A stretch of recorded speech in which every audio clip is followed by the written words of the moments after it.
I asked him if he was scared.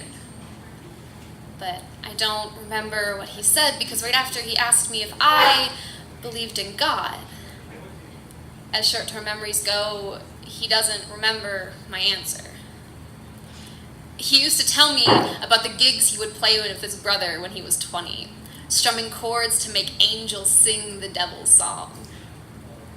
He told me of the drugs, hidden in curled-up socks backstage, and I wonder if that's what caused it. I imagine smoke dancing into his brain, causing acid rain that builds up a tumor. It's rumor that memories fade over time, but he doesn't remember crossing the finish line into hellborn sickness.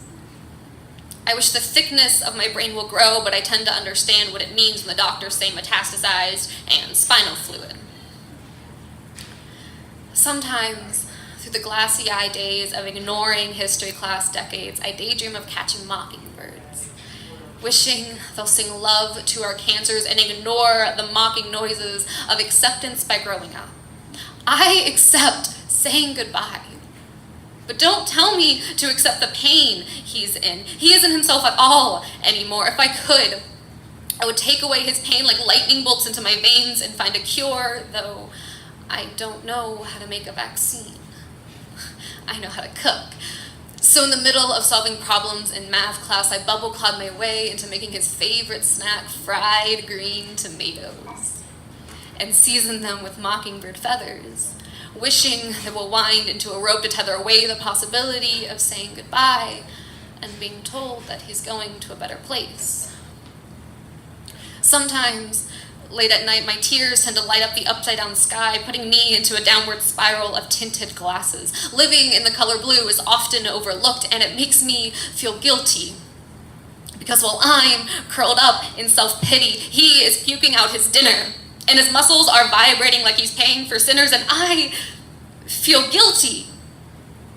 Because no one ever taught me how to pray, but that's what they tell me to do. I wish my knowledge was as tiny as my hands when I clasp them together and ask, "Are you there? God, it's me, a nobody." Because I wonder if out of a million begging hands, I will be considered special and he would listen. Because my uncle is dying, but thousands of children are starving and bombs keep going off, and I feel my hands shake with frustration as I cry and do nothing. I often wonder if he too prays, or if he has forgotten that as well. Along with recipes and old faces, the body often forces the heart into unfair races that he will never win. He doesn't even know where the finish line is.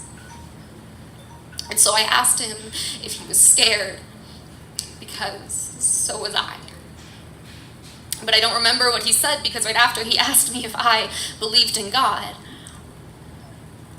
And even if he doesn't remember my answer, I still feel guilty for saying it.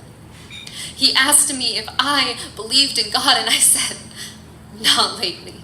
Too many road signs point to the obvious. I wish I could give out my faith just like he gave me his lifelong copies of The Lord of the Rings.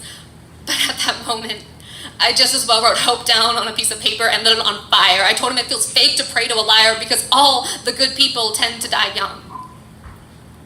And he looked at me, and he told me something that momentarily lifted the weight of knowing truth behind evil. As if he was a priest in a cathedral preaching to me. He quoted a movie, just like he used to. It goes through my mind every day, and I start to wonder if maybe there was nothing ever wrong with his brain, because he looked at me that day, and he told me that God is in the rain, and he told me to keep trying. And I do, because the last time I saw him, the heavens were crying. Thank you.